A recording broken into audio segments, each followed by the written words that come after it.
The trials that followed were a travesty of justice.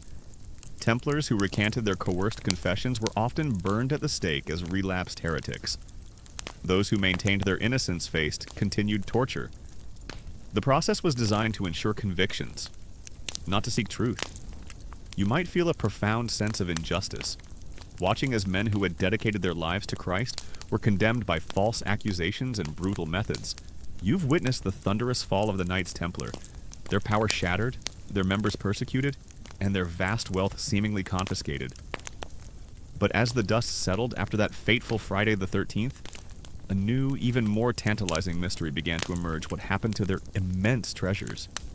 The official records claimed confiscation, but the sheer scale of the Templars' wealth, combined with the chaos of the arrests, has fueled centuries of speculation about hidden caches of gold, precious relics, and secret documents that vanished just before the hammer fell. You find yourself standing in the ruins of a Templar commandery, the stones silent witnesses to a hurried, clandestine departure, a sense of something vital having been spirited away. You find yourself standing amidst the bustling, chaotic streets of Jerusalem, recently recaptured by the Crusaders after the First Crusade in 1099. The city, a crucible of faiths, is now under Christian control, but the surrounding lands aren't anything but secure. Pilgrims, driven by fervent devotion, pour into the Holy Land from across Europe, eager to visit the sacred sites. They arrive often weary and ill-equipped, only to discover that the journey from the coastal ports, like Jaffa, to Jerusalem itself is fraught with peril. Banditry is rampant, and isolated groups of pilgrims are easy targets for ambushes, robbery, and worse. You can almost hear the distant cries for help, the clash of steel, and the desperate prayers of those caught unawares on the winding, dusty roads. King Philip the Thor's primary motivation for destroying the Templars was undoubtedly their wealth. He was deeply in debt, and the Order's vast treasuries represented an irresistible solution to his financial woes. Royal agents were dispatched to seize all Templar assets immediately following the arrests. However, what they found, while substantial, was reportedly far less than expected, given the Order's reputation as the wealthiest organization in Europe. This discrepancy ignited the enduring legend of the Templar treasure, a hidden fortune that slipped through Philip's grasping fingers.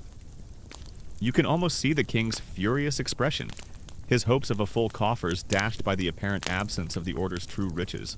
It's against this backdrop of pious vulnerability and constant danger that a new idea begins to form in the mind of a French knight named Hugh de Paynes. He's a veteran of the First Crusade, a man who has seen the brutal realities of this land firsthand. He looks at the vulnerable pilgrims, their faith unshaken but their bodies unprotected, and a radical notion takes root. What if there were knights, not just fighting for conquest, but dedicated solely to protecting these travelers not just for a single campaign, but as an ongoing, permanent mission? It's a bit like seeing a problem with dangerous online trolls and deciding to form a knightly order to protect people on the internet. But with actual swords and much more dust? A common historical fact is that the Templars operated a sophisticated fleet of ships, primarily based in their ports in La Rochelle, France, and Marseille. These ships were used for transporting pilgrims, crusaders, and goods across the Mediterranean. On the eve of the arrests, there are reports, though often anecdotal, of Templar ships sailing out of port, laden with mysterious cargo, their destinations unknown. Could these vessels have been carrying the Order's most precious assets, spirited away to safety before the king's decree? Imagine the scene: the hurried loading of heavy chests in the dead of night, the hushed commands, and the silent departure of a fleet under a moonless sky, carrying secrets into the vast open sea.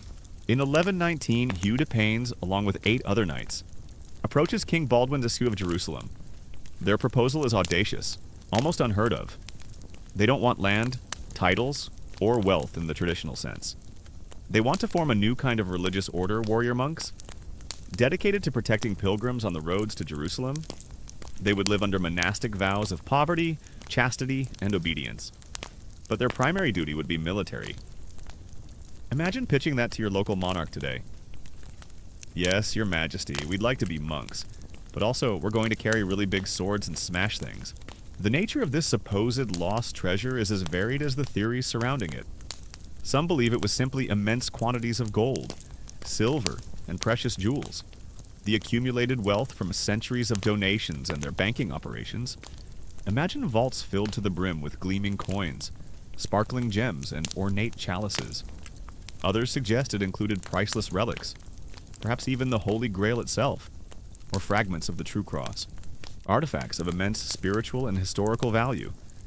Still others theorize about lost documents, ancient scrolls, secret gospels, or maps revealing hidden knowledge, perhaps even the secrets they supposedly unearthed beneath the Temple of Solomon.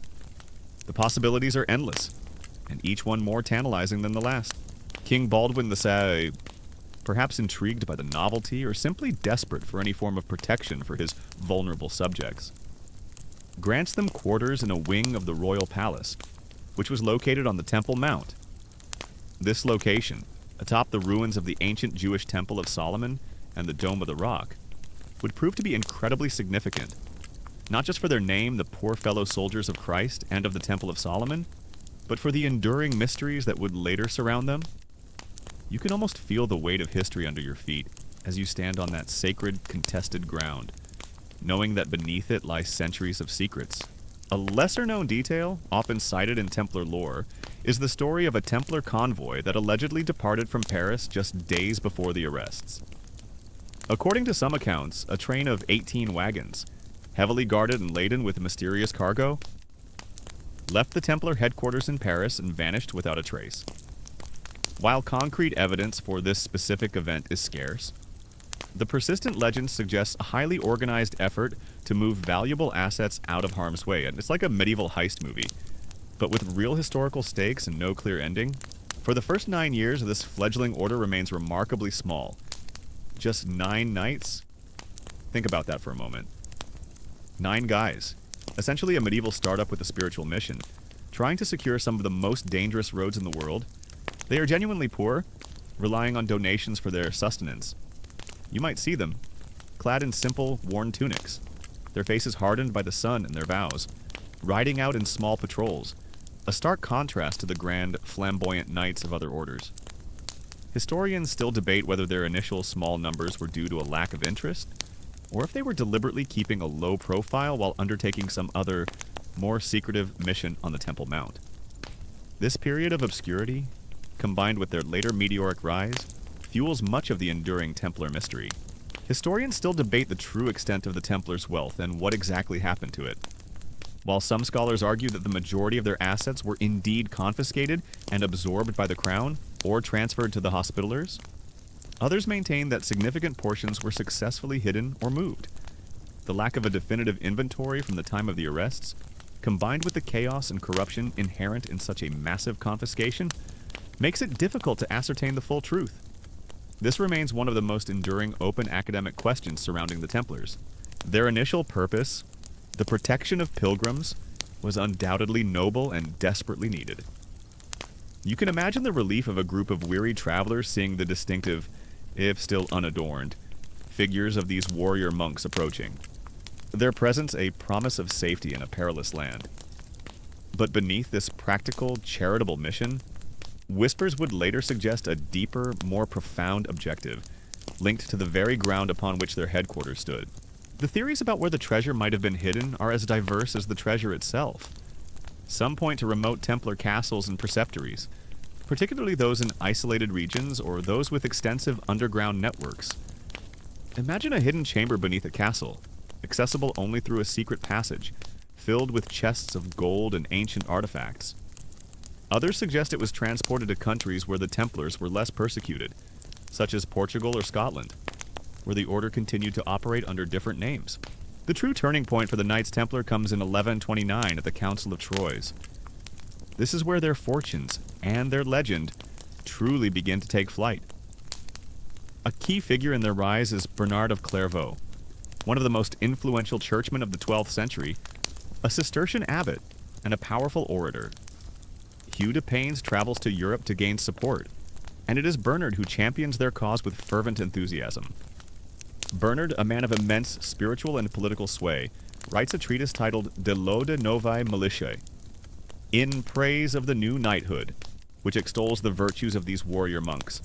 reconciling the seemingly contradictory ideals of monasticism and warfare. It's like getting a glowing endorsement from the most influential influencer of the medieval world. The terrifying aspect of this lost treasure is not just its monetary value, but the potential power it represents. If the Templars indeed managed to spirit away vast sums of wealth, or, more importantly, secret documents and relics, this could have given them leverage, a means to survive, or even a way to continue their hidden agenda. The idea that such a powerful secret could still be out there, waiting to be discovered, is both thrilling and unsettling. It's like a historical ticking time bomb, waiting for someone to accidentally stumble upon it. At the Council of Troyes, the Templars receive official papal recognition from Pope Honorius II. This is a game changer. They are granted a specific rule based on the Cistercian order, which outlines their way of life: strict discipline, communal living, regular prayer, and a commitment to military service. They are also given a distinctive uniform, a white mantle, symbolizing purity and chastity, to which a red cross is later added around 1147, symbolizing martyrdom and their dedication to Christ. You can almost feel the surge of pride and purpose as they don their new, iconic uniform. The red cross, a stark, powerful symbol against the white. You might hear a story of a Templar knight, captured and tortured, who, in his delirium, mumbled cryptic clues about the vault beneath the well or the map in the sacred book. Such fragmented hints, whether born of pain or genuine knowledge, only serve to deepen the mystery for those who heard them, sending future generations on fruitless quests. It's like being given half of a treasure map, with the other half lost to the mists of time. With papal recognition and the powerful endorsement of Bernard of Clairvaux, the Templars' recruitment skyrockets. Knights, nobles, and commoners flock to join their ranks, eager to fight for God and gain spiritual merit. Donations pour in from across Europe: land, money, castles, and even entire villages. The humble, impoverished order of 9 knights rapidly transforms into a vast, wealthy, and incredibly powerful organization. You see their numbers swell, their castles rise, and their influence spread like wildfire across the Crusader states and back in Europe. It's the kind of rapid expansion that would make any modern CEO green with envy. The enduring allure of the Templar treasure has inspired countless treasure hunters, authors, and filmmakers. From Oak Island in Nova Scotia, where elaborate excavations have been undertaken for centuries based on tenuous Templar links, to various sites across Europe. The search for the Order's lost riches continues to this day. The very act of searching, the belief in a hidden secret, has become part of the Templar legacy. This rapid accumulation of wealth and power, however, would also sow the seeds of future suspicion and envy. The Templars, uniquely, were exempt from local ecclesiastical authority, answering only to the Pope. This autonomy, combined with their growing financial might, created a powerful, independent entity within the feudal landscape of Europe. They became, in essence, a state within a state, operating with a level of freedom and influence that was unprecedented for a religious order. Consider the possibility that the treasure wasn't physical at all. Perhaps the most valuable thing the Templars possessed was not gold or jewels, but knowledge. Knowledge of ancient rituals, esoteric wisdom, or a secret history of Christianity that might have challenged the very foundations of the Church. If they managed to preserve such documents, that would be a treasure far more profound and dangerous than any material wealth. Imagine a hidden library, filled with forbidden texts, revealing truths that the powerful sought to suppress. Their dual nature as warrior monks was truly revolutionary. Before the Templars, the idea of a monk carrying a sword was almost blasphemous. Monks prayed, they studied, they tilled the land, knights fought. The Templars blurred these lines, creating a new ideal: a knight who fought with the discipline and piety of a monk, and a monk who wielded a sword with deadly precision. This combination made them incredibly effective in battle. They fought with a fanaticism born of faith, believing that death in battle against infidels would guarantee them a place in heaven. You can almost hear their battle cry: Non nobis Domine, non nobis, sed nomini tuo de gloriam, not unto us. O Lord, not unto us, but unto thy name give glory. As they charged fearlessly into the fray, the Templars were known for their meticulous record-keeping, particularly in their financial operations. The disappearance of many of these records after the arrests is another puzzling aspect. While some were undoubtedly seized and destroyed, the lack of a complete accounting fuels the idea that important documents, perhaps those detailing their true wealth or their secret activities, were deliberately hidden or destroyed by the Templars themselves. Their military tactics were disciplined and unwavering. They were often the shock troops, leading the charge in battles and the last to retreat. Their white mantles with the red cross became a terrifying sight for their enemies and a beacon of hope for their allies. They were trained to fight to the death, never surrendering, never retreating unless explicitly ordered by their Grand Master. You see them standing firm against overwhelming odds, their resolve unshakable, a testament to their rigorous training and profound faith. It's like watching a medieval special forces unit, but with more chanting and less camouflage. You might imagine a small group of loyal Templars, knowing the arrests were imminent, working feverishly to secure their most precious possessions. They would have used their extensive network, their knowledge of secret passages, and their unwavering loyalty to the Order to ensure that certain things did not fall into the hands of their enemies. This clandestine operation, carried out under immense pressure, would have been a testament to their dedication and foresight. Beyond the battlefield, the Templars played a crucial role in defending the Crusader states. They garrisoned castles, escorted pilgrim caravans, and acted as a standing army, always ready to respond to threats. Their network of castles, stretching across the Holy Land, formed a vital defensive backbone for the fragile Crusader kingdoms. You might see them patrolling the walls of a formidable fortress, their vigilance a constant deterrent against attack.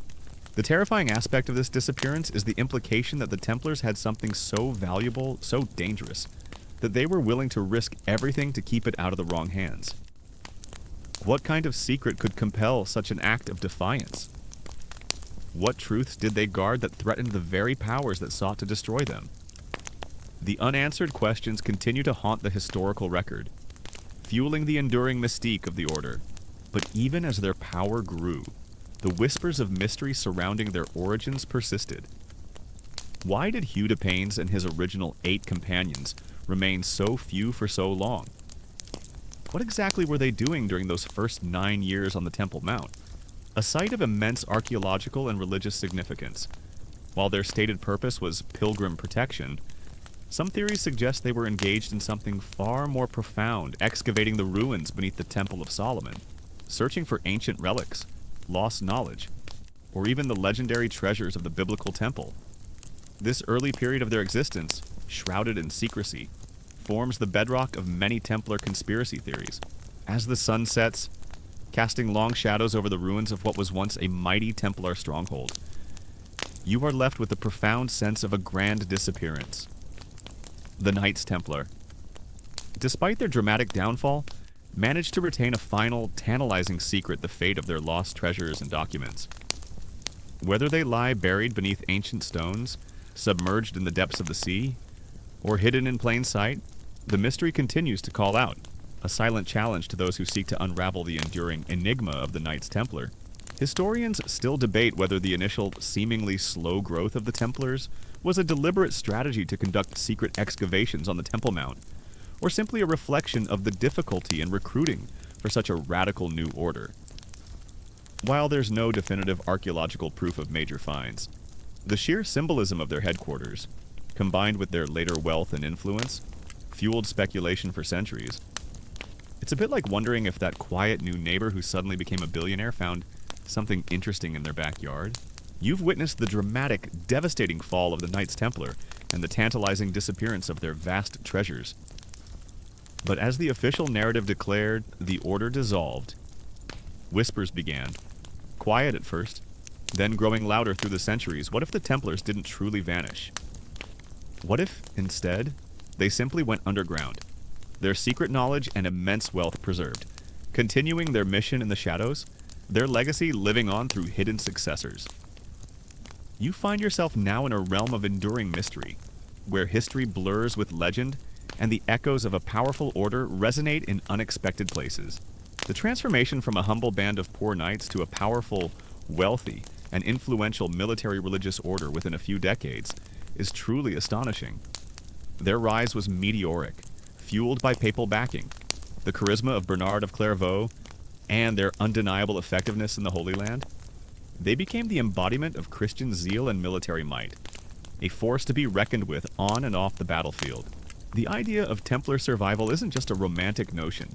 It stems from several historical ambiguities and the sheer difficulty of completely eradicating such a vast and powerful organization. While King Philip IV's dragnet in France was effective, the Templars had a presence across all of Europe.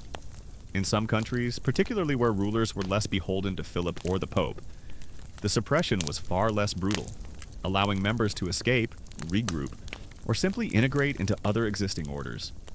You can almost feel the tension, the clandestine movements, as loyal Templars sought refuge and plotted their next moves. As the sun begins to set over the ancient city of Jerusalem, casting long shadows across the very ground where the Templars first took root, you are left with a sense of their profound impact.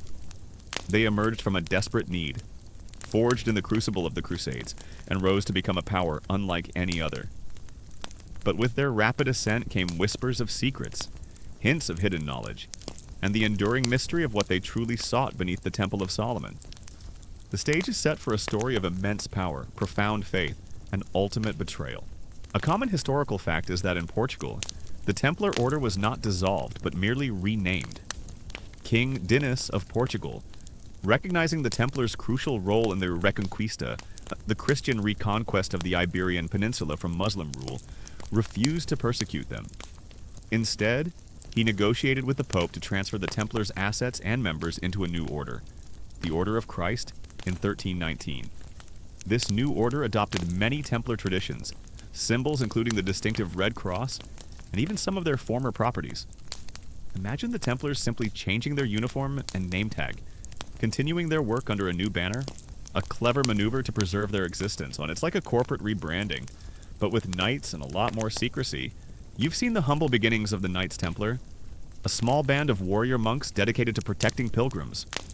But now the whispers begin, the tantalizing hints of something far more profound, something that might explain their meteoric rise to power and wealth. You are still on the Temple Mount in Jerusalem, the very ground where their first headquarters stood, atop the ruins of what was once the most sacred site in Judaism, the Temple of Solomon. And it is here, beneath the ancient stones, that the true mystery of the Templars is said to have unfolded. This direct continuation in Portugal is a cornerstone of the Templar survival theory. If one branch of the order could persist, albeit under a new name, what about others you might imagine Templars from France, England, or other persecuted regions fleeing to Portugal, finding a haven where their vows and their knowledge could be preserved? The Order of Christ would later play a significant role in Portugal's Age of Discovery, with figures like Prince Henry the Navigator, who was the Grand Master of the Order of Christ sponsoring voyages of exploration. This connection has led some to speculate about Templar influence on early navigation, cartography, and even the discovery of the Americas. For those first 9 years, from 1119 to 1128, the Templars were a mere 9 knights. 9. In a land teeming with danger, where vast armies clashed and powerful lords held sway. This small, if not seemingly insignificant group occupied a wing of King Baldwin the King's palace on the Temple Mount. Their stated mission was pilgrim protection, a noble cause, certainly. But why so few? Why such a prolonged period of obscurity before their sudden, explosive growth after the Council of Troyes? This prolonged initial phase, coupled with their strategic location, has fueled centuries of speculation. What were they really doing during those 9 years? A lesser-known detail, often pointed to by proponents of Templar survival, is the situation in Scotland. At the time of the Templar suppression, Scotland was embroiled in its wars of independence against England, led by Robert the Bruce. The Pope's decrees, including the one dissolving the Templars, were largely ignored by Robert the Bruce, who was himself excommunicated by the Pope. Consequently, the Templars in Scotland were never formally arrested or persecuted on the same scale as in France. This provided another potential refuge for fleeing Templars. You can almost feel the cold, misty air of Scotland, a land of rugged independence, offering sanctuary to the beleaguered knights. Imagine yourself descending into the darkness beneath the Temple Mount. The air grows heavy, thick with the scent of damp earth and ancient dust. You navigate crumbling passages, forgotten cisterns, and hidden chambers. places that have lain undisturbed for centuries, perhaps millennia. This is not a casual stroll. This is an archaeological expedition into the very heart of history, a search for secrets that could reshape the world. And it is here, in the subterranean labyrinth beneath the Temple of Solomon, that many believe the Templars made their most astonishing and perhaps most dangerous discoveries. The Battle of Bannockburn in 1314, a decisive Scottish victory against the English, is often cited in Templar lore. Legend claims that a mysterious, heavily armored contingent of knights, bearing the Red Cross, appeared at a crucial moment in the battle, turning the tide in favor of Robert the Bruce. While historians largely dismiss this as romantic embellishment, attributing the victory to Bruce's superior tactics, the persistent legend fuels the idea that Templars, having found refuge in Scotland, continued to fight for causes they deemed just, perhaps in secret. It's like a medieval superhero cameo, but with no official record. Hey guys, tonight we're slipping back, way back, to a time when faith and steel forged an order so powerful, so enigmatic, that its very name still conjures whispers of hidden treasures and ancient conspiracies. You're about to step into the dusty, sun-baked landscape of the Holy Land in the early 12th century. A place where crusader castles stood defiant against a hostile world, and where pious pilgrims risked everything to walk in the footsteps of Christ. But the roads were dangerous, bandit-ridden, and something had to be done. That something would become one of history's most mysterious and enduring legends. The Knights Templar. Just a heads up, if you were actually a pilgrim back then, you probably wouldn't survive the journey. So, before you get comfortable, take a moment to like the video and subscribe, but only if you genuinely enjoy what I do here. And as always, let me know where you're listening from and what time it is for you. Now, dim the lights, maybe turn on a fan for that soft background hum, and let's ease into tonight's journey together. Historians still debate the precise fate of individual Templars who escaped the mass arrests. While many likely assimilated back into secular life, or joined other existing monastic orders like the Hospitallers, who were supposed to inherit Templar assets, the possibility of a clandestine continuation, particularly for those who held the deepest secrets or the most valuable knowledge, remains a captivating open question. Could a small, dedicated core have maintained the order's true essence, passing it down through generations? The Temple of Solomon, built by King Solomon in the 10th century BCE, was, according to biblical accounts, a marvel of architecture and a repository of immense spiritual and material wealth. It housed the Ark of the Covenant, the Golden Menorah, and countless other sacred artifacts. It was destroyed by the Babylonians in 586 BCE, rebuilt as the Second Temple, and then famously expanded by Herod the Great before its final destruction by the Romans in 70 CE. For centuries, the ruins lay buried, covered by layers of subsequent construction, including the Dome of the Rock and the Al-Aqsa Mosque. The Templars, housed directly on this site, were in a unique position. The enduring allure of Templar survival also stems from the idea of their treasure not being merely gold or jewels, but secret knowledge. If the Templars indeed possessed ancient scrolls, esoteric wisdom, or a hidden history of Christianity, perhaps unearthed from beneath the Temple of Solomon, as we discussed earlier, then the imperative to preserve this knowledge would have been paramount. This intellectual treasure could have been passed down through a secret lineage, influencing later philosophical, mystical, and even scientific movements.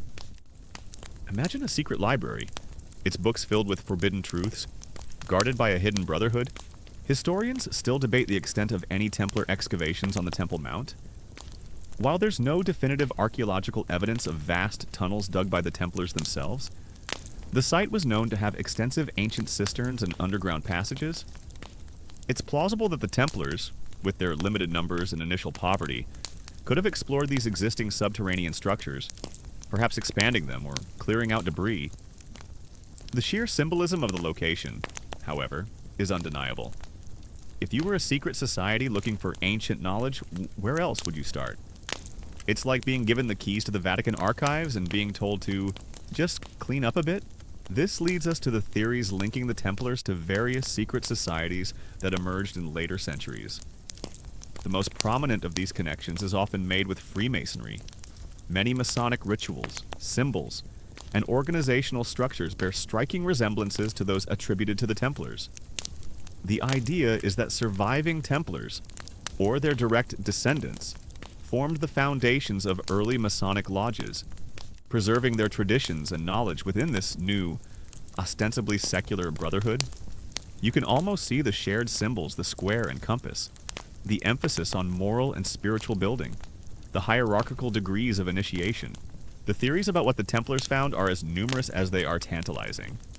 The most famous, of course, is the Ark of the Covenant, the golden chest said to contain the stone tablets of the Ten Commandments. Imagine the sheer, overwhelming power of such a discovery, an artifact of immense biblical significance.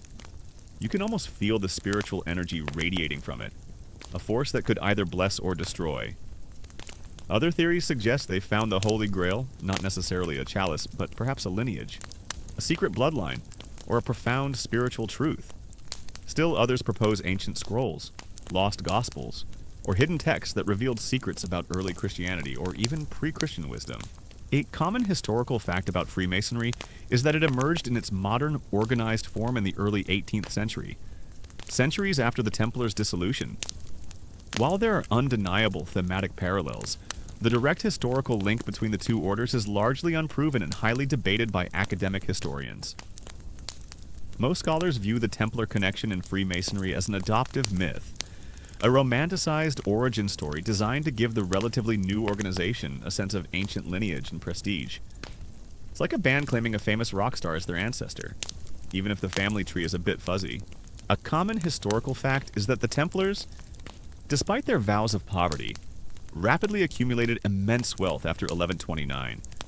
While much of this wealth came from donations and their innovative banking system, which we'll explore later, the suddenness and scale of their financial power has led many to question if there was an additional, more clandestine source of riches. Could it have been something they unearthed beneath the temple? This rapid transformation from poor fellow soldiers to one of the wealthiest organizations in Europe certainly raises eyebrows, even in a medieval context. It's like someone winning the lottery after spending 9 years digging in their backyard. However, the persistent belief among some Masonic traditions, particularly within the higher degrees of the Scottish Rite and the York Rite, that they are direct spiritual or lineal descendants of the Templars, keeps the theory alive. You might hear Masons speaking of Templar degrees or Knights Templar as part of their ritualistic journey, symbolically reenacting the history and values of the ancient order. This ritualistic connection, whether historically accurate or not, serves to perpetuate the legend of Templar survival. One lesser-known detail, often cited by proponents of the Templar treasure theories, is the work of a British royal engineer named Charles Warren in the late 19th century. Warren conducted extensive archaeological excavations beneath the Temple Mount, discovering a vast network of tunnels, cisterns, and chambers, some of which were clearly ancient. He also found evidence of later medieval activity in some of these areas. While Warren himself didn't explicitly link his findings to the Templars, his discoveries demonstrated the existence of a subterranean world beneath the Temple Mount, a world that the early Templars would have had access to. You can almost hear the picks and shovels echoing in the darkness, disturbing centuries of silence. Beyond Freemasonry, other esoteric groups and secret societies have also claimed a Templar lineage, from the Rosicrucians to various mystical orders. These claims often involve elaborate narratives of hidden masters, secret rendezvous, and the transmission of ancient wisdom through a clandestine chain. While these theories often lack concrete historical evidence, they highlight the powerful allure of the Templar myth and its ability to inspire new forms of secret brotherhood. The idea that the Templars found something profound beneath the Temple of Solomon isn't just a modern conspiracy theory. It gained traction even in the medieval period, fueled by their secrecy and sudden wealth. The very name they chose, of the Temple of Solomon, suggested a deep connection to the site, perhaps implying more than just a physical headquarters. Why emphasize Solomon's temple so strongly if their mission was simply pilgrim protection? This linguistic clue, combined with their actions, became a powerful seed for future speculation. The terrifying aspect of these survival theories lies in the idea of a hidden hand, an unseen influence guiding events from the shadows.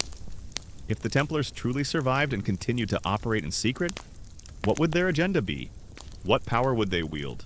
The notion of a powerful, ancient organization operating outside the bounds of known history, subtly shaping the course of events, is both fascinating and unsettling.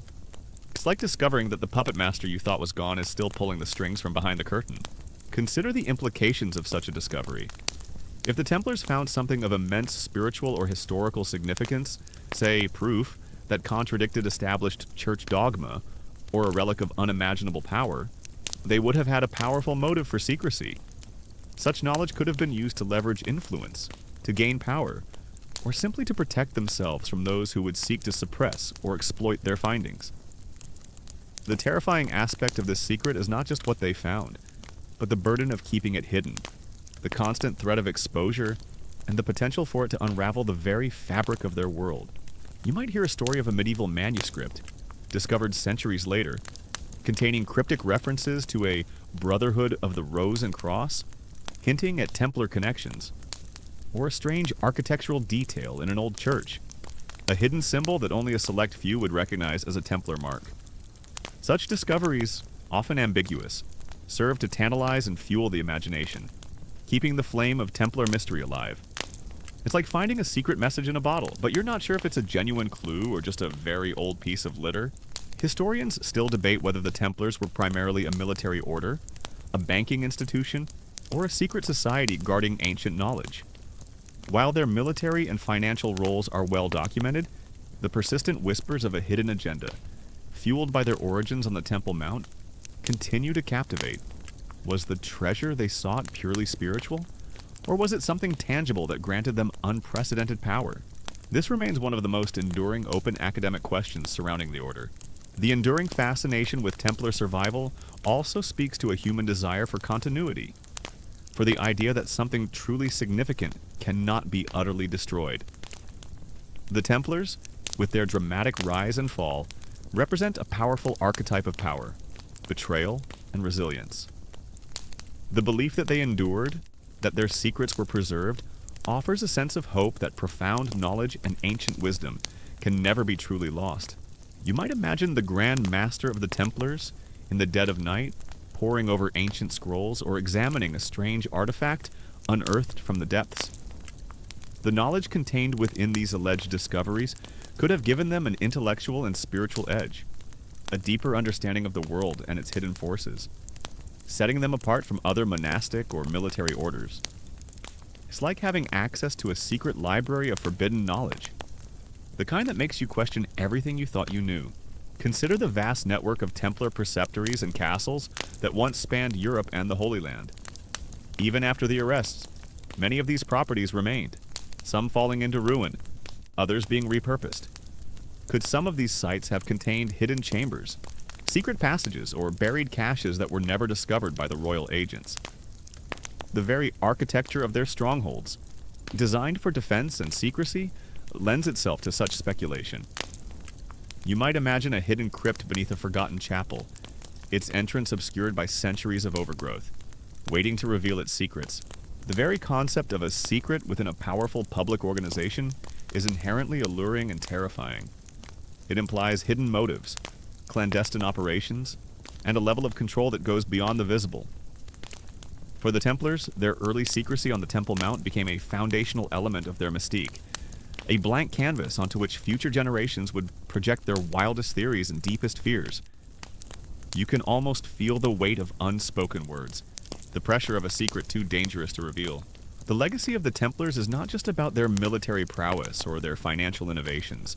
It is also about the powerful narrative they created, a narrative that continues to inspire and intrigue. Their story touches upon themes of faith, sacrifice, power, betrayal, and the enduring human quest for truth and meaning. The idea that they survived, that their secrets are still out there, adds a layer of depth and intrigue that few other historical orders can match. The idea of a hidden treasure beneath the Temple of Solomon has inspired countless treasure hunters, archaeologists, and conspiracy theorists throughout history. From the Knights Templar to modern-day adventurers, the allure of unearthing biblical secrets or ancient riches from that sacred ground remains potent. The Templars, by their very presence there, became inextricably linked to this enduring quest. As the night deepens, and the lines between history and legend become increasingly blurred, you are left with the profound sense that the Knights Templar, in some form, may indeed live on, whether through a direct, unbroken lineage, a spiritual succession, or simply through the enduring power of their myth. Their influence continues to resonate. The whispers of their survival, the tantalizing hints of their hidden legacy, continue to call out from the shadows of history, inviting you to ponder the ultimate mystery. What if the greatest secrets are the ones that are never truly lost? You might hear a story passed down through generations of a Templar knight who, in his old age, had spoken riddles of the light beneath the stone, or the truth that sleeps under the cross. Such cryptic utterances, whether real or imagined, only serve to deepen the mystery, to suggest that there was indeed something more to their story than met the eye. It's like a whispered clue in a grand, historical scavenger hunt, always just out of reach. You've explored the tantalizing idea of the Knights Templar's survival, their hidden continuation through the centuries. Now your journey takes you into the realm of the truly mythical, the legendary artifacts that have become inextricably linked with their name. These aren't just historical objects, they are items imbued with immense power, profound spiritual significance, and often a chilling aura of mystery. You find yourself in a world where history and legend intertwine, where the quest for the Templars' lost treasures extends beyond mere gold to the very symbols of divine power. As the moon casts long shadows over the ancient stones of Jerusalem, you are left with the tantalizing possibility of what truly lay beneath the Temple of Solomon. Did the Knights Templar, during their obscure early years, unearth a secret that propelled them to unprecedented power? Was it gold, relics, or forbidden knowledge? The answers remain buried, perhaps still beneath those sacred grounds, or perhaps lost to the sands of time. But the mystery, the enduring whisper of treasures and secrets, continues to define the legend of the Knights Templar, drawing you deeper into their enigmatic world. The Knights Templar, by virtue of their origins in the Holy Land and their deep connection to biblical sites, became associated with some of the most sought-after relics in Christian history. Their headquarters on the Temple Mount, the very site of Solomon's Temple, fueled speculation that they had unearthed artifacts of unimaginable spiritual power.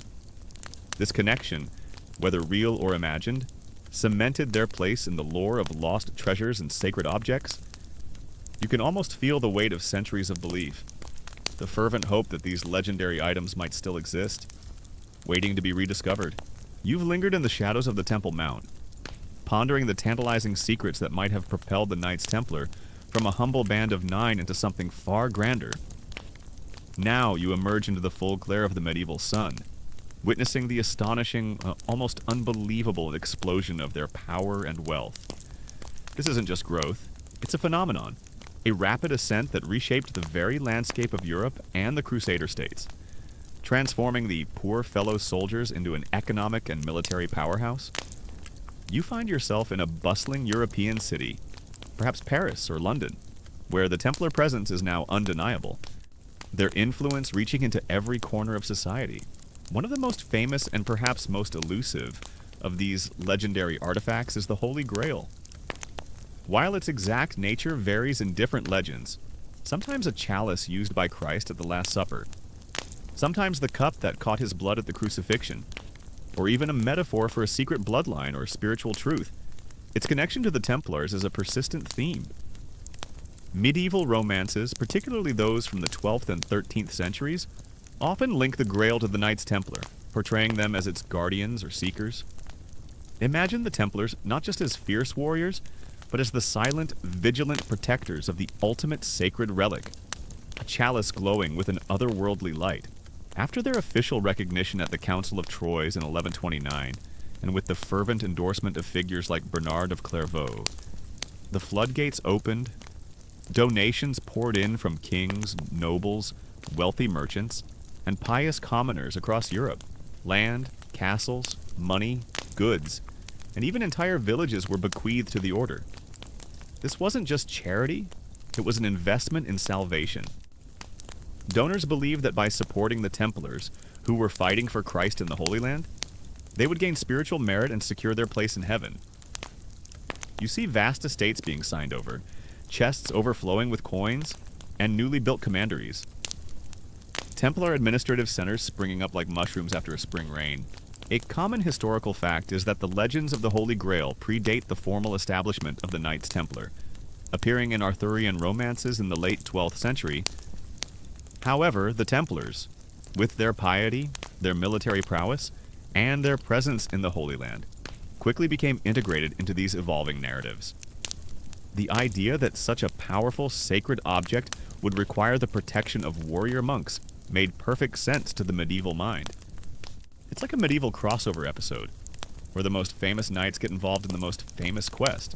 A common historical fact is that the Knights Templar developed an incredibly sophisticated and innovative financial system, arguably one of the earliest forms of international banking. Pilgrims traveling to the Holy Land could deposit their valuables at a Templar preceptory, a local branch in Europe, and receive a letter of credit. They could then present this letter at another Templar house in the Holy Land and withdraw their funds, avoiding the immense risk of carrying large sums of money on dangerous roads. This system, far more advanced than anything else available at the time, made them indispensable to pilgrims, crusaders, and even monarchs. It's like inventing PayPal in the 12th century, but with more chainmail. The terrifying aspect of the Holy Grail, in some legends, is its immense power. It's not just a symbol, it's an object capable of granting eternal life, profound wisdom, or even direct communion with the divine. Such power, if wielded by the wrong hands, or even by those unprepared for its magnitude, could be catastrophic. The Templars, as its supposed guardians, would have borne an immense and terrifying responsibility, protecting it not just from enemies, but from its own overwhelming influence. You might feel a strange pull, a magnetic force, emanating from this legendary object, hinting at its unfathomable power. Imagine the sheer scale of this operation. A network of Templar preceptories stretched across Europe, France, England, Scotland, Spain, Portugal, Italy, Germany, and beyond. Each preceptory served as a fortified stronghold, a recruitment center, a farm, and crucially, a bank. They managed vast landholdings, engaged in agriculture, raised livestock, and even operated mills and vineyards. Their economic activities were incredibly diverse and highly profitable, generating immense revenue for the order. You see their ships flying the distinctive Red Cross banner, carrying goods and pilgrims across the Mediterranean, their coffers growing heavier with each voyage.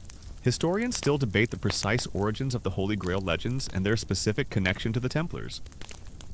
While the literary connection is clear, there is no historical evidence that the Templars ever claimed to possess the Grail or actively searched for it as an order.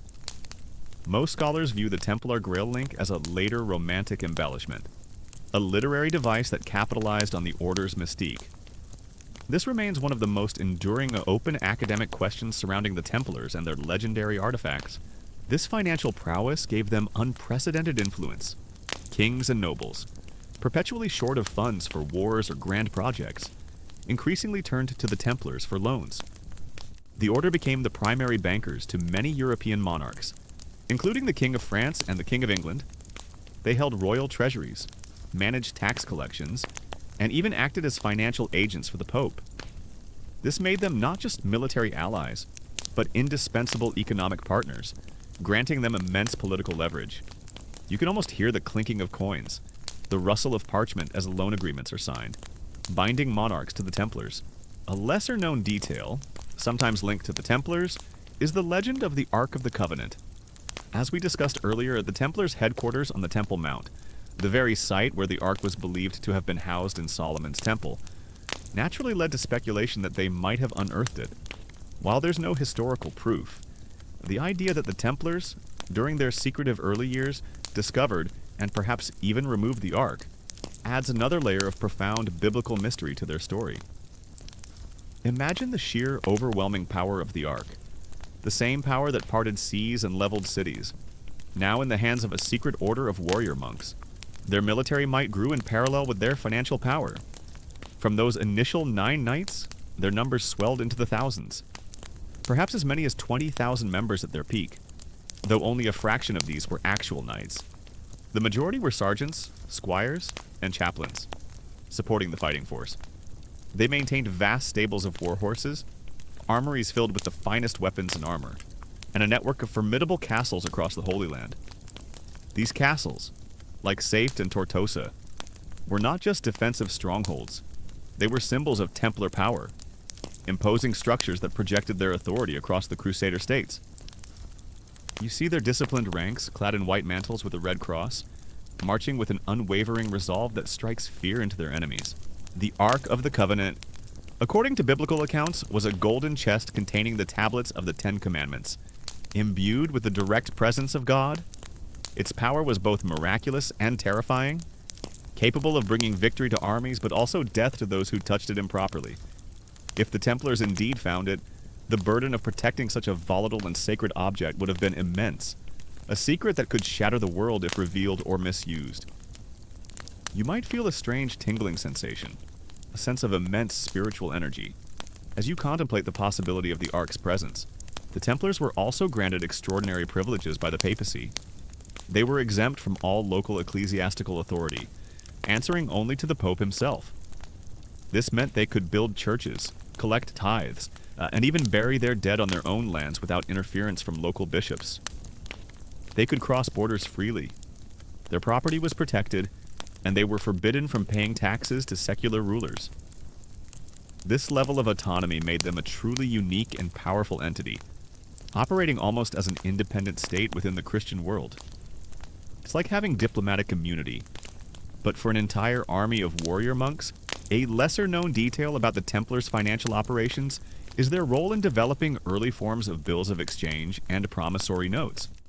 While not inventing them outright, they significantly popularized and standardized these instruments, allowing merchants and pilgrims to transfer large sums of money across vast distances without physically moving coin. This facilitated trade and travel, further cementing the Templars' position as financial innovators. Imagine trying to explain blockchain to a medieval peasant. This was probably just as revolutionary for its time. Historians still debate the precise extent of the Templars' wealth at their peak. While it's clear they were immensely rich, quantifying their assets in modern terms is challenging due to the nature of medieval accounting and the diverse forms of wealth they held: land, property, precious metals, goods. Some estimates place their total assets in the billions of modern dollars, making them one of the wealthiest organizations in Europe. This immense fortune, however, would ultimately become a double-edged sword, attracting envy and suspicion. The terrifying aspect of the Shroud, for some, is its potential to challenge or confirm deeply held religious beliefs. If it were definitively proven to be the authentic burial shroud of Christ, its implications for faith and history would be immense. The Templars, as its alleged guardians, would have held a secret that could shake the very foundations of the church they ostensibly served. It's like having the ultimate historical evidence, but it's so explosive you can't show it to anyone. Their influence extended beyond finance and military affairs. The Templars became trusted advisors to kings and popes. Their Grand Masters often consulted on matters of state and war. They acted as diplomats, negotiators, and even guardians of important relics. Their reputation for piety, discipline, and military prowess made them highly respected, even feared, across Christendom. You see their Grand Master, a powerful figure, seated at the right hand of a king, his council carrying immense weight. You might hear a story of a Templar Grand Master in his final days, whispering about a cloth of faces that held the true image of their lord, a secret passed down through a select few. Such fragmented tales, whether historical or apocryphal, only serve to deepen the mystery surrounding these relics and their supposed Templar connection. It's like a whispered clue in a grand, historical conspiracy, always just out of reach. The Templars also played a significant role in the daily life of the Crusader states. They provided protection for trade routes, maintained infrastructure, and engaged in charitable activities, caring for the sick and the poor. Their commanderies in Europe served as hospices for pilgrims and travelers, offering shelter and sustenance. They were not just warriors and bankers, they were an integral part of the social and economic fabric of the medieval world. Beyond these major biblical relics, the Templars have also been linked to other more esoteric artifacts. Some theories suggest they found ancient maps or navigational instruments that allowed them to explore lands unknown to medieval Europe, perhaps even reaching the Americas long before Columbus. This idea is fueled by the Order of Christ's later involvement in Portuguese maritime exploration. as we discussed earlier. Imagine a Templar knight poring over a strange, ancient map, its lines hinting at continents yet to be discovered. The terrifying aspect of their power lay in its sheer, almost unassailable nature. They were a military force answerable only to the Pope, with immense wealth, a vast international network, and a reputation for unwavering loyalty to their cause. To cross the Templars was to risk incurring the wrath of both a powerful army and the spiritual authority of the Church. You might feel a chill down your spine as you witness their formidable presence, knowing that their reach was long and their power immense. Another intriguing, though highly speculative, legend connects the Templars to the head of Baphomet, the idol they were accused of worshipping during their trials. While most historians believe this accusation was fabricated, the persistent legend of a mysterious, severed head, sometimes described as a speaking oracle or a source of forbidden knowledge, continues to fascinate. If such an artifact existed, its power would have been terrifying. A direct link to dark, pagan forces, or perhaps a misinterpretation of an ancient Gnostic or esoteric symbol. You might feel a shiver of unease as you hear the name Baphomet, conjuring images of dark rituals and forbidden knowledge. It's like a medieval horror movie prop that just won't go away. You might hear a story of a local lord who attempted to seize Templar lands, only to find himself excommunicated by the Pope and facing the combined military might of the order. Such tales, whether entirely true or embellished, served as a powerful deterrent, reinforcing the Templars' untouchable status. It's like trying to pick a fight with a multinational corporation that also has its own private army and direct line to the highest spiritual authority. The terrifying aspect of these lost artifacts lies in the idea that they represent not just material wealth, but hidden knowledge and power that could reshape the world. If the Templars truly guarded such secrets, their suppression was not just about money or political power, but about preventing the dissemination of truths that threatened the established order.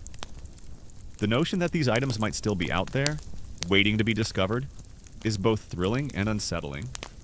It's like knowing there's a secret key out there that unlocks all of history's greatest mysteries. But you don't know where it is. The Templars' rise to power was a testament to their organizational genius, their unwavering faith, and their ability to adapt and innovate. They transformed the concept of a religious order, creating a hybrid that was both monastic and military, spiritual and financial. Their success was unprecedented, and for a time they seemed invincible, a shining beacon of Christian might in a turbulent world. Historians still debate the extent to which the Templars were genuinely interested in collecting relics beyond those commonly revered by the Church. While they certainly possessed many traditional relics, the idea of them actively seeking out and guarding highly controversial or powerful artifacts remains largely in the realm of speculative history and popular culture. This remains one of the most enduring open academic questions. Were they merely pious knights, or secret custodians of profound, dangerous truths? As the sun begins to set, casting long shadows across the bustling streets of the city, you are left with the overwhelming impression of the Templars' immense power and wealth. They built an empire within an empire, a network of influence that stretched from the Holy Land to the farthest reaches of Europe. But as history often shows, such unchecked power, such immense wealth, rarely goes unchallenged. The very foundations of their success would eventually become the target of envy, suspicion, and ultimately, a betrayal that would send shockwaves through the medieval world. The stage is set for their downfall, a dramatic and mysterious end that would forever cement their place in legend. You might hear a story of a Templar knight, captured by the king's men, who, even under torture, refused to reveal the location of a small, intricately carved box, whispering only that it contained the heart of the order. Such tales, whether factual or embellished, serve to tantalize and fuel the imagination, suggesting that the Templars had secrets far deeper than mere gold. It's like a spy movie where the hero swallows the microchip rather than let it fall into enemy hands. You've witnessed the dazzling ascent of the Knights Templar, their immense wealth and formidable power seemingly unassailable. But as with any organization that accumulates such influence, whispers inevitably begin. Whispers of secrecy, of hidden rites, and eventually, of dark, heretical practices. You are now stepping into the shadowy realm of their private ceremonies, a world largely hidden from outside eyes, where the very vows that bound them would later become the instruments of their destruction. You find yourself in a secluded chapter house, the air heavy with an unspoken tension, where loyalty is absolute and discretion is paramount.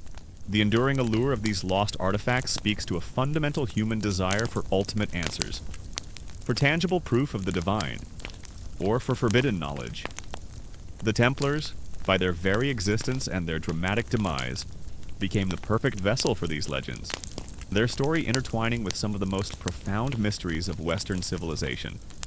The idea that they guarded such items, and that these items might still be hidden, continues to inspire quests and theories to this day. The Templars, as a monastic order, had their own unique rule, derived from the Cistercians, but adapted for their military purpose. This rule dictated every aspect of their lives, their prayers, their meals, their duties, and, crucially, their initiation ceremonies. These ceremonies were, by their very nature, secret. New recruits, known as postulants, would undergo a rigorous process before being admitted into the order. They would swear solemn vows of poverty, chastity, and obedience, committing their lives entirely to the Templars and to God. You can almost feel the weight of those vows, binding a man's soul and destiny to the order. As the night deepens and the line between historical fact and captivating legend becomes increasingly blurred, you are left with a profound sense of what might have been.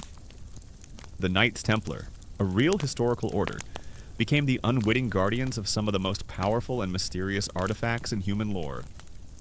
Whether they truly possessed the Holy Grail, the Ark of the Covenant, or other hidden treasures, their story is forever intertwined with the quest for these legendary items.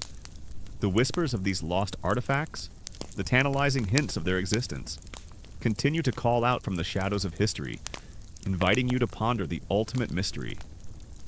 What if the greatest legends are not just stories, but echoes of a profound, hidden truth? The secrecy surrounding these initiation rituals was not unusual for medieval monastic orders.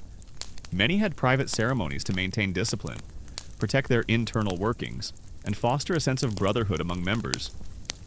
However, the Templars' unique position, their wealth, their power, and their exemption from local ecclesiastical authority made their secrecy particularly conspicuous. This lack of transparency, combined with their rapid growth and the sheer number of former secular knights joining their ranks, inevitably led to suspicion. People always get a bit antsy when a super rich, super powerful group has secret meetings, don't they? You've delved into the tantalizing realm of lost artifacts, the legendary objects that might have been guarded by the Knights Templar. Now, your journey takes an even more intriguing turn, leading you into the hushed world of secret societies, where the echoes of the Templars are said to resonate most profoundly. What if the order, though officially dissolved, continued its legacy not through a direct, visible lineage, but by influencing, or even directly founding, clandestine organizations that would shape history from the shadows? You find yourself in a dimly lit, wood-paneled room, perhaps a hidden lodge, where symbols and rituals hint at a lineage far older than they appear. A common historical fact is that the Templars' initiation ceremonies were often held at night, behind closed doors, with only existing members present. This was done to ensure the solemnity and sanctity of the vows, and to prevent outsiders from witnessing what was considered sacred and private. However, this very secrecy would later be twisted into evidence of sinister activities. Imagine the hushed whispers, the flickering candlelight, and the solemn faces of the knights as a new brother knelt before them, pledging his life. The idea that the Knights Templar, with their immense wealth, their deep secrets, and their dramatic downfall, simply vanished is, for many, too simplistic. The human mind craves continuity, especially when confronted with such a powerful and enigmatic force. Thus, the theories of Templar influence on later secret societies began to take root, suggesting that their knowledge, their rituals, and perhaps even their core membership were preserved and transmitted through new, hidden channels.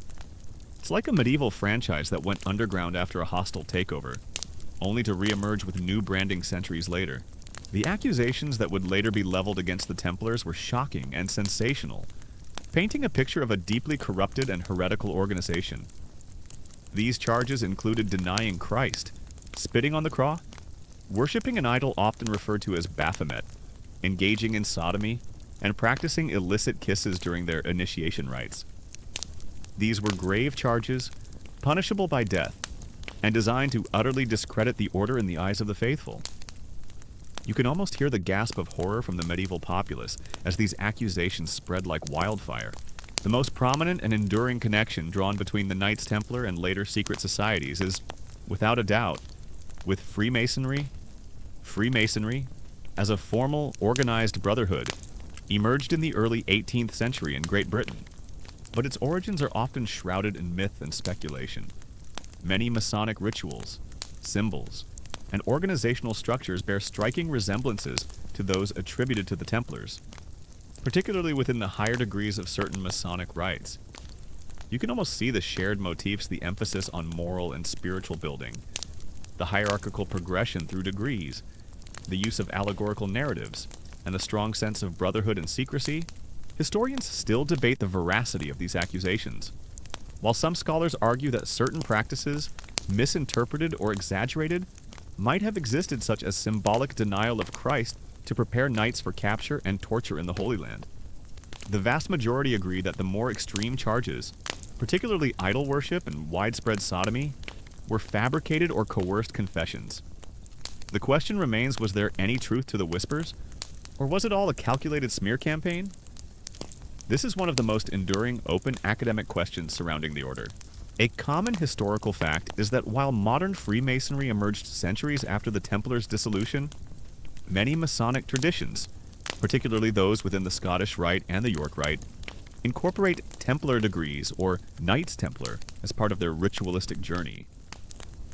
These degrees often tell a narrative that symbolically connects the modern Mason to the ancient order, portraying them as spiritual successors or inheritors of Templar wisdom. This ritualistic adoption of Templar lore, whether historically accurate or not, serves to perpetuate the legend and create a powerful sense of lineage for the Masons themselves. It's like a historical cosplay convention, but with much more serious oaths and intricate symbolism. A lesser-known detail, often cited in defense of the Templars, is the concept of symbolic denial. In some monastic orders, and particularly for those facing capture by non-Christian forces, a symbolic denial of Christ or spitting on the cross might have been enacted during initiation. This was a psychological exercise, designed to prepare the knight for the horrific reality of torture, teaching them how to outwardly deny their faith while inwardly remaining true. If captured, they could perform this outward denial to save their lives, knowing it was not a true apostasy. However, this highly nuanced practice would have been easily misunderstood and weaponized by their accusers. Imagine being forced to perform such a terrifying act, knowing its true meaning, but also knowing how it could be misconstrued. The argument for a direct Templar Masonic link often points to the Templars who allegedly escaped persecution in countries like Scotland. As we discussed, Scotland was largely outside the Pope's direct influence at the time of the Templar suppression, and there's no evidence of mass arrests there. The theory suggests that these Scottish Templars, perhaps seeking refuge among the stonemasons' guilds, which were early precursors to Freemasonry, gradually infused their rituals and knowledge into these nascent organizations, thus preserving the Templar legacy in secret. You might imagine a grizzled Templar knight, his white mantle discarded for a simple tunic, sharing ancient secrets with a group of curious stonemasons in a candlelit lodge. The accusations of idol worship, particularly the mysterious Baphomet, are perhaps the most intriguing and bizarre. The Templars were accused of worshipping a severed head, a cat, or a grotesque idol with multiple faces. While no physical evidence of such an idol has ever been found in Templar possessions, the name Baphomet has become synonymous with Templar heresy and continues to fuel occult theories to this day. You might feel a shiver of unease as you hear the name, conjuring images of dark rituals and forbidden deities. It's like a medieval urban legend that just won't die. A lesser-known detail that fuels this connection is the existence of the Rosslyn Chapel in Scotland. Built in the mid-15th century by the Sinclair family, who had historical ties to the Templars and later to Scottish Freemasonry. The chapel is renowned for its incredibly intricate and enigmatic carvings. Many of these carvings depict symbols that some interpret as having Templar or Masonic significance. leading to theories that the chapel itself was a secret Templar repository or a meeting place for their hidden successors. Imagine deciphering the cryptic messages carved into the very stone, each symbol a clue to a centuries-old secret. It's like a medieval escape room, but the puzzle is the entire building. The charge of illicit kisses, particularly on the navel, spine, or posterior, was designed to shock and disgust, implying sexual deviancy and a perversion of sacred vows. These accusations played into popular fears and prejudices, making it easier for the public to believe the worst about the powerful and secretive order. It's the kind of salacious detail that grabs headlines. Even in the 14th century, historians still debate the true nature of the relationship between the Knights Templar and Freemasonry. While the symbolic and ritualistic connections are undeniable, most academic scholars view the Templar influence on Freemasonry as an adoptive myth rather than a direct, unbroken historical lineage. They argue that Freemasons, seeking an ancient and prestigious past, simply incorporated the romantic and mysterious legend of the Templars into their own mythology. This remains one of the most enduring open academic questions. Was it a genuine continuation, or a clever appropriation of a compelling legend? The source of these accusations is crucial. They largely originated from King Philip IV of France, known as Philip the Fair, who was deeply in debt to the Templars. Philip, a ruthless and ambitious monarch, saw the Templars' immense wealth and independence as a threat to his own power and a solution to his financial woes. He spent years building a case against them, relying heavily on the testimonies of disgruntled former members or individuals seeking clemency for their own crimes. You can almost see the king's calculating gaze, his mind turning over how to dismantle this formidable obstacle. Beyond Freemasonry, the Templars have also been linked to other esoteric and mystical traditions that emerged in later centuries. The Rosicrucians, a secretive philosophical and mystical brotherhood that gained prominence in the 17th century, are another group sometimes associated with Templar influence. Their emphasis on alchemy, esotericism, and hidden wisdom has led some to speculate that they inherited or preserved elements of Templar knowledge, particularly if the Templars had indeed unearthed ancient texts or esoteric secrets from the Holy Land. You might imagine a Rosicrucian alchemist poring over ancient manuscripts, his work illuminated by a faint, almost otherworldly glow, hinting at a Templar connection. The process of gathering evidence was brutal. Templar knights across France were arrested simultaneously on Friday, October 13th, 1307, a date that forever cemented the superstition of Friday the 13th. They were then subjected to horrific torture by the king's inquisitors, designed to extract confessions. Under duress, many knights confessed to the charges, often recanting later when they were no longer being tortured. These coerced confessions, however, were enough for Philip to present his case to the Pope and the wider Christian world. You can almost hear the screams echoing from the torture chambers, the desperate pleas for mercy, as innocent men are forced to betray their order. The terrifying aspect of these alleged connections lies in the idea of a hidden hand, a secret society operating behind the scenes, subtly influencing historical events. If the Templars truly survived and continued to exert influence through these later organizations, it suggests a level of control and manipulation that defies conventional historical understanding. The notion that powerful groups have been operating in the shadows for centuries, pulling strings and shaping destinies, is both fascinating and deeply unsettling. It's like realizing that the entire course of history has been a meticulously choreographed dance, and you're just a spectator. The Pope at the time, Clement V, was initially hesitant. He was a Frenchman, and largely under Philip's influence, but he also had a duty to protect a papal-approved order. However, faced with mounting pressure from Philip and the confessions, Clement eventually initiated his own papal investigation. This dual investigation, with the king's inquisitors and the Pope's representatives often at odds, further complicated the legal proceedings. You might hear a story of a medieval map, discovered centuries later, containing cryptic symbols that, when deciphered, reveal a secret network of Templar safe houses that later became early Masonic lodges, or a strange artifact, passed down through generations of a noble family with Templar ties. That turns out to be a key to a hidden vault filled with ancient documents. Such tales, whether factual or fictional, serve to tantalize and fuel the imagination. Keeping the flame of Templar influence alive? It's like finding a secret message in a family heirloom, hinting at a hidden legacy. A common historical fact is that the Templars were largely unprepared for the sudden, coordinated attack by King Philip IV. Their vast network and military strength were designed for external threats, not for an internal betrayal by a Christian monarch. This element of surprise was key to Philip's success in capturing so many members and seizing their assets. It's like being blindsided by your own government, a truly terrifying prospect. The enduring allure of these theories speaks to a human desire for order and meaning in a chaotic world. The idea that there's a secret plan, a hidden guiding force, can be both comforting and terrifying. For many, the Knights Templar, with their dramatic rise and fall, provide a perfect narrative for such a hidden influence.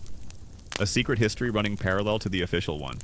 Another legendary artifact sometimes associated with the Templars is the Shroud of Turin, a linen cloth bearing the faint image of a crucified man, believed by some to be Jesus Christ. While the Shroud's history is complex and debated, it resurfaced in Europe in the mid-14th century, shortly after the Templars' dissolution, in the possession of a French knight whose family had Templar connections. This timing, combined with the Templars' presence in the Holy Land, has led some to speculate that they might have acquired and secretly guarded the Shroud before their fall. Imagine the Templars, silent custodians of such a profound and controversial relic, keeping its existence a closely guarded secret. Consider the sheer resilience implied by these survival theories.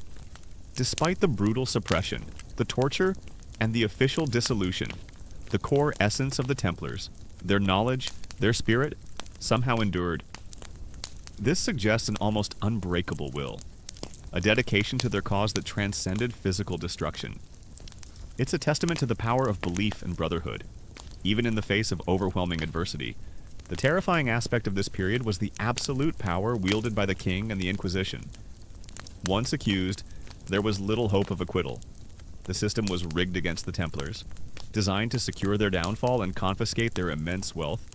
It serves as a chilling reminder of how power, when unchecked, can be used to crush even the most formidable institutions.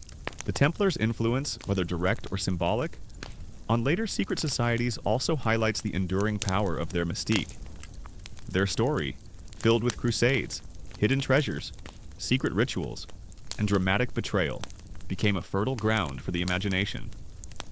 Groups seeking a prestigious, ancient lineage found the Templars to be the perfect ancestors, lending an air of authority and a mystery to their own origins.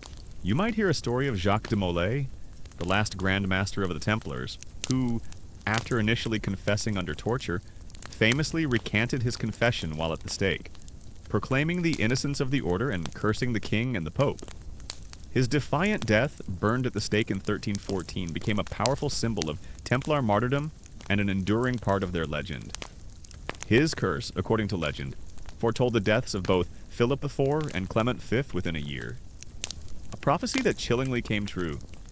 It's the kind of dramatic exit that legends are made of. You might imagine a clandestine meeting in a candlelit chamber, centuries after the Templars' official demise. Figures in cloaks, their faces obscured, exchange secret handshakes and whispered passwords, their voices echoing ancient vows. They are the inheritors of a legacy, the keepers of a flame that refused to be extinguished. They might be discussing the fate of a lost artifact, or planning a subtle intervention in world affairs. Their actions guided by the wisdom passed down from their Templar forebears. It's like a medieval version of a spy thriller, but the spies are monks and their mission is to preserve ancient secrets. The accusations against the Templars, whether true, exaggerated, or outright fabricated, had a lasting impact. They stained the Order's reputation, provided a convenient justification for their dissolution, and contributed to the enduring mystique surrounding their secret rituals. The charges of heresy and idol worship, in particular, would echo through the centuries, fueling later occult and conspiracy theories. The terrifying aspect of this hidden influence is the potential for manipulation. If these secret societies, influenced by the Templars, truly held sway over historical events, it raises questions about free will, about who truly controls the levers of power. The notion that decisions are being made, and events are being shaped, by a hidden elite, operating outside the public eye, can be profoundly unsettling. It's like realizing that the entire game of life has been rigged from the start, and you're just a pawn, as the fires of persecution cast long, flickering shadows across the land. You are left with the unsettling image of a powerful, secretive order brought down by a ruthless king, and sensational accusations. The Templars, once revered as the epitome of Christian knighthood, were now condemned as heretics. Their secret rituals twisted into evidence of their corruption. The stage is set for their ultimate demise, a dramatic and mysterious end that would forever cement their place in legend. As the night deepens and the line between historical fact and captivating legend becomes increasingly blurred, you are left with the profound sense that the Knights Templar, in some form, may indeed live on. Whether through a direct, unbroken lineage, a spiritual succession, or simply through the enduring power of their myth, their influence continues to resonate.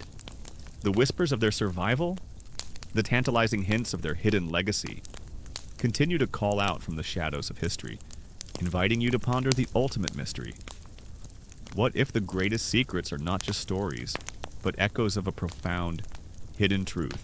You have just witnessed the insidious web of accusations being spun around the Knights Templar, the whispers of heresy turning into a roar of condemnation. Now, you are about to experience the terrifying culmination of this campaign, a day that would forever be etched in history and popular superstition. Friday, October 13th, 1307. This was not a slow decline. It was a sudden, brutal, and meticulously orchestrated strike that brought the most powerful military religious order in Christendom to its knees. Almost overnight, you find yourself in the chill dawn air of France, a sense of foreboding hanging heavy, as if the very day itself holds a sinister secret.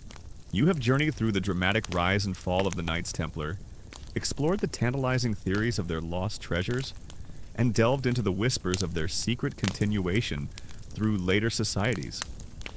Now, as our story draws to a close, you are left with the most profound question of all. Why does the mystery of the Knights Templar continue to captivate us? Centuries after their official demise, you find yourself in a quiet, contemplative space. Perhaps a dimly lit library filled with ancient tomes, where the silence is broken only by the soft rustle of turning pages, each one holding a fragment of their enduring enigma. The mastermind behind this devastating blow was King Philip IV of France, known as Philip the Fair. He was a monarch driven by ambition, a desperate need for funds, and a deep-seated suspicion of any power that rivaled his own. The Templars, with their immense wealth, their vast network, and their direct allegiance to the Pope rather than to him, were a formidable obstacle to his absolute rule. He had been planning this for years, meticulously gathering evidence from disgruntled former members and those he could coerce, building a case that would justify the unthinkable, the arrest and dissolution of a papal-approved order. You can almost see the cold, calculating glint in his eyes as he gives the final command, sealing the Templars' fate. The Templars were a real historical order, with well-documented military, financial, and religious roles. Yet their story transcends mere historical fact, entering the realm of legend and myth.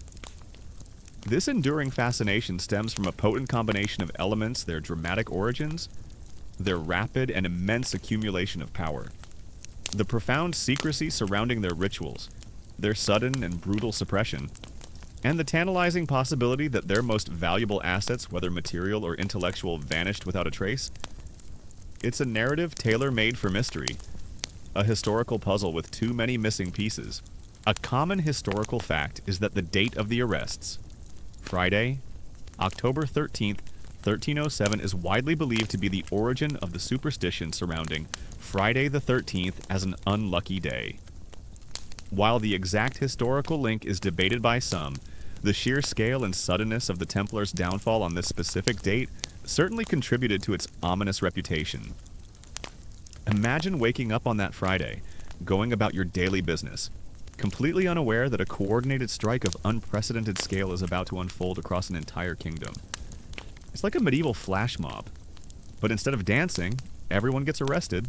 A common historical fact is that the Knights Templar existed for nearly 2 centuries, from 1119 to 1312, playing a crucial role in the Crusades and the economic development of medieval Europe. Their impact on military strategy, international finance, and even castle architecture was undeniable. Yet, despite this tangible historical footprint, it is the unseen and unknown aspects of their story that continue to resonate most deeply with the modern imagination. We are drawn to what we cannot fully explain, to the shadows where truth and speculation dance. On that fateful morning, royal agents, armed with sealed orders, fanned out across France. Simultaneously, at dawn, Templar knights, sergeants, and chaplains were arrested in their preceptories, castles, and homes. The element of surprise was absolute. The Templars, accustomed to fighting external enemies, were utterly unprepared for a betrayal from within Christendom, from one of their most powerful patrons. Their formidable fortifications, designed to repel sieges, offered no defense against a royal decree delivered from within. You can almost hear the shouts of the royal guards, the clatter of armor, and the bewildered cries of the arrested knights as they are dragged from their beds. Imagine the sheer audacity of their original concept warrior monks, blending piety with martial skill. This paradox alone makes them fascinating.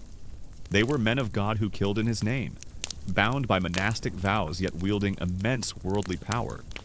This inherent tension, this blurring of sacred and secular, creates a fertile ground for both admiration and suspicion. You can almost feel the conflicting energies within them, the devotion and the ruthlessness, a duality that continues to intrigue. The initial arrests were followed by immediate seizures of Templar assets, their vast treasuries, their meticulously kept financial records, their lands, and their properties were all confiscated by the crown. This was, for Philip, a major motivation. The Templars were the wealthiest organization in Europe, and their immense fortune represented a solution to his perpetual financial woes. The speed and efficiency of this confiscation suggest a highly organized operation, planned down to the last detail. You can almost see the royal scribes frantically cataloging the seized gold, the soldiers securing the vast Templar strongholds. Their headquarters on the Temple Mount, the very site of Solomon's Temple, is perhaps the single most powerful catalyst for their enduring mystery. The biblical significance of this location, coupled with the Templars' early obscurity, immediately invites speculation about hidden discoveries.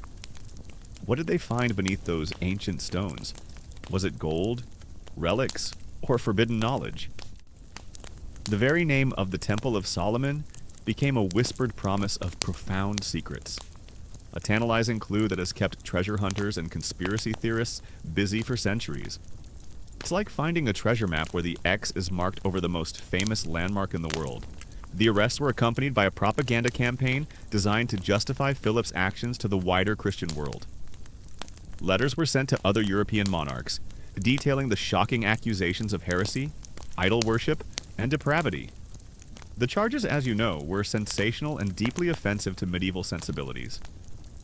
This narrative, carefully crafted by Philip's propagandists, aimed to turn public opinion against the Templars, painting them as secret enemies of Christ rather than his devoted soldiers. Imagine the shock and outrage spreading through the populace as they hear these horrific tales of their once revered heroes. A lesser-known detail that contributes to their mystique is the persistent rumor of their involvement in esoteric knowledge or Gnosticism.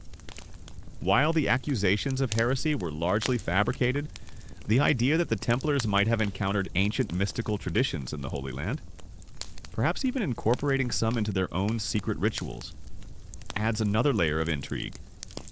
This concept of a hidden spiritual wisdom passed down through a select few appeals to a primal human desire for deeper truths beyond the mundane. You might imagine a Templar knight in the quiet solitude of his cell, poring over a strange illuminated manuscript, its symbols hinting at a profound, forbidden understanding of the universe. A lesser-known detail about the arrests is that not all Templars were captured. Some managed to escape the dragnet, particularly those in preceptories close to borders, or those who were at sea or on pilgrimage. These escapees would later fuel theories of Templar survival and the continuation of their secret knowledge. While the vast majority were apprehended, the fact that some slipped through the cracks adds another layer to the enduring mystery. It's like a medieval prison break, but on a grand kingdom-wide scale. Historians still debate the true extent of the Templars' secrets. While some scholars argue that their secrecy was merely typical of medieval monastic orders, others contend that their unique position and rapid accumulation of power suggests something more profound was at play. The lack of definitive answers, the fragmented evidence, and the conflicting accounts from the time of their suppression all contribute to the ongoing academic debate, ensuring that the Templar mystery remains an open question for serious inquiry. This is one of the most enduring open academic questions. Were their secrets truly profound, or merely a product of their persecution? The subsequent trials were a travesty of justice, designed not to uncover truth but to secure confessions. The Templars were subjected to brutal interrogations by the king's inquisitors, employing horrific torture methods: rack, strapaedo, burning feet, teeth extraction. No method was too extreme to extract the desired confessions. Many knights, broken by the agony, confessed to the fabricated charges, often reciting verbatim the accusations put before them. You can almost hear the agonizing screams, the desperate pleas for mercy, as men are forced to betray their vows and their order. The dramatic and brutal manner of their downfall, orchestrated by King Philip IV and reluctantly sanctioned by Pope Clement V, cemented their place in legend. The coordinated arrests on Friday the 13th, the horrific tortures, the coerced confessions, and the defiant martyrdom of Jacques de Molay. These events are the stuff of epic tragedy. The curse of de Molay, fulfilled with chilling accuracy, adds a supernatural element that elevates their story beyond mere history into the realm of myth.